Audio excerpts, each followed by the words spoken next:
Hello friends, welcome to Geethu's kitchen. இன்றைக்கி நம்ம கொத்தவரங்காய் பொரியல் தான் பார்க்க போகிறோம். கொத்தவரங்காய் யூஸ் பண்ணிவிட்டு 2 விதமாக பொரியல் பண்ணலாம். வேர்க்கடலை யூஸ் பண்ணி நான் இன்றைக்கி பண்ண போகிறேன். இதுலேயே தேங்காய் போட்டும் பண்ணலாம். நான் இன்னொரு நாளைக்கு அதை செஞ்சு காட்டுறேன். கொத்தவரங்காயை தண்ணியில் நல்லா வாஷ் பண்ணி வச்சுருக்கேன். வாஷ் பண்ணிவிட்டு இப்போ கொத்தவரங்காயை கட் பண்ணிக்கலாம். இதோட 2 பக்கமும் கட் பண்ணி ரிமூவ் பண்ணிவிட்டு சென்டரில் இருக்கிறத மட்டும் கட் பண்ணி வச்சுக்கலாம். பாருங்கள், நான் கட் பண்ணி வச்சுருக்கேன். இப்போ சைடில் இருக்கிறதெல்லாம் 2 பக்கமும் கட் பண்ணிவிட்டு அதை ரிமூவ் பண்ணிடலாம், அது தேவையில்லை.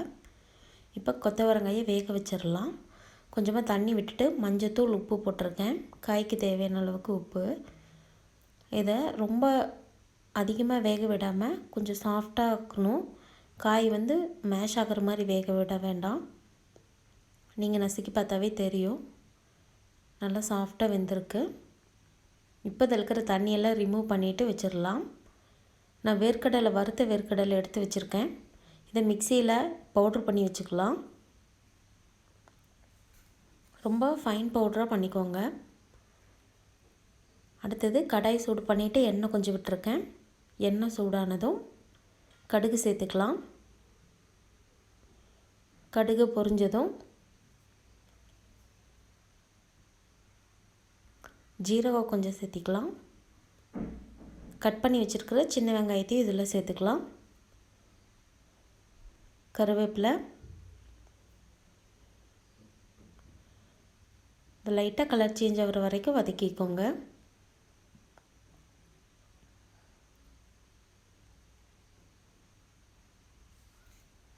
உங்கள்கிட்ட சின்ன வெங்காயம் இல்லைன்னா பெரிய வெங்காயம் கூட போட்டுக்கோங்க. இது வணங்கினதும் மசாலா பொடியெல்லாம் இதில் சேர்த்துடலாம். பாருங்கள், நல்லா வணங்கிருச்சு. இப்போ இதில் கொஞ்சம் மஞ்சத்தூள், மிளகாத்தூள், அப்புறம் தனியாத்தூள் எடுத்து வச்சுருக்கேன். அதையும் இதில் சேர்த்துடலாம். போட்டுட்டு மிக்ஸ் பண்ணிவிட்டு மசாலா பவுடர் கரிஞ்சிடாமல் இருக்கிறதுக்காக கொஞ்சமாக தண்ணி சேர்த்துக்கலாம்.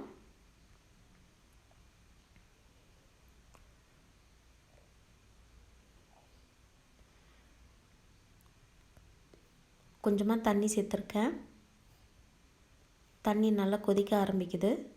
இதுலேயே நம்ம அரைச்சி வச்சுருக்கிற வேர்க்கடலை பவுடரையும் சேர்த்துடலாம். சேர்த்துட்டு நல்லா கலந்து விடுங்க.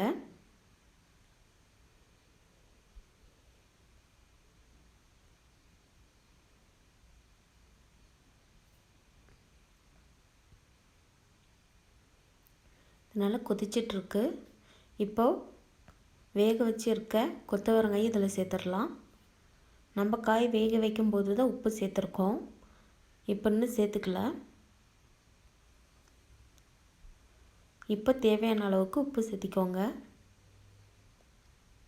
உப்பு சேர்த்துட்டு நல்லா அந்த மசாலா பவுடர்லாம் கொத்தவரங்காயில் மிக்ஸ் ஆகிற அளவுக்கு நல்லா பரட்டி விட்டுக்கலாம்.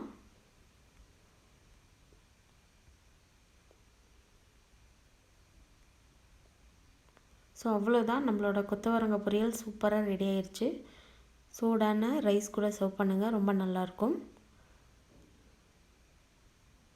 இதுலேயே தேங்காய் போட்டும் நம்ம செய்யலாம். ஸோ நீங்களும் இது மாதிரி ட்ரை பண்ணி பாருங்கள். இந்த வீடியோ உங்களுக்கு பிடிச்சிருந்தால் லைக் பண்ணுங்கள், உங்கள் ஃப்ரெண்ட்ஸுங்களுக்கு ஷேர் பண்ணி விடுங்க. மறக்காமல் நம்ம சேனலை சப்ஸ்கிரைப் பண்ணுங்கள். தேங்க்யூ.